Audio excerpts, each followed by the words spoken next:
The blacksmith accepted what he could, but his family often lived on the edge of poverty, their meals as uncertain as their neighbors. Still, his work gave him a certain standing. No one could ignore the blacksmith. The farmer might grumble, but he needed his tools. The knight might sneer, but he needed his sword. The Lord himself, sitting in his stone hall, relied on the blacksmiths. Nails and hinges to hold his castle together. In this way, the blacksmith was both invisible and essential, rarely celebrated, but always required. The forge also drew people together.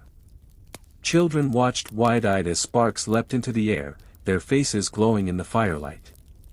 Women brought broken pots or bent tools, waiting patiently as the blacksmith hammered them back into shape. Men gathered to trade news while the blacksmith worked, the rhythm of hammering filling the pauses in conversation. In a village with little entertainment, the forge was a place of constant motion, always alive. Yet behind the steady flow of work lay exhaustion. The blacksmith's life was a cycle of rising before dawn, laboring in smoke and heat, and returning home with sore muscles and a weary mind. There were no holidays in his trade, no time when the forge could rest. Even when sickness came, or when storms raged outside, the fire still had to burn. For a blacksmith, life was duty first, comfort last. And despite this toil, there was pride. Every strike of the hammer shaped more than metal, it shaped the future of the village. The plow he forged could mean a full harvest. The horseshoes he made could mean faster travel. The locks he built could mean safety for a family's treasures. His work, though exhausting, mattered. But perhaps what kept him going most was something quieter, something unseen. It was the knowledge that while others feared hunger, war, or the loss of tools, he could face those challenges with fire and iron in his hands. His skill gave him a kind of independence, a strength that few in the village could claim. He was never rich, but he was never useless. And in the Middle Ages, that was a kind of power.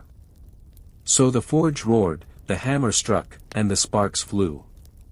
Day after day, year after year, the blacksmith worked on, caught between exhaustion and pride, hardship and necessity. His life was not easy, but it was steady. And in the harsh reality of the forge, there was a rhythm, a purpose, and a strange kind of dignity that kept him standing by the fire, even when his body begged him to rest. When we think of the blacksmith, it is easy to picture him only at his anvil, hammer in hand, sparks flying, fire roaring. Yet his story reached far beyond the walls of his smoky workshop.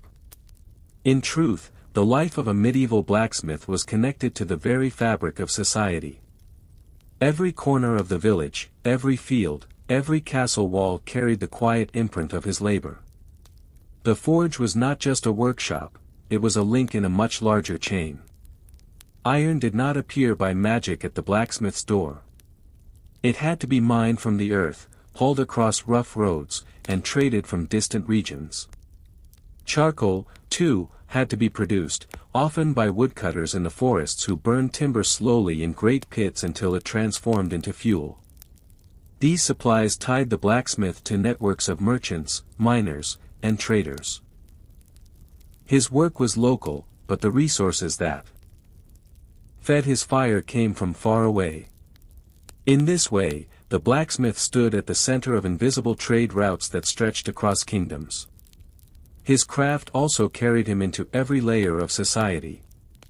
To the farmer, he was the maker of plows and hoes, the silent partner in every harvest. To the shepherd, he provided shears and small knives. To the carpenter, he gave nails, hinges, and locks. To the knight, he was the one who shaped swords, spears, and armor.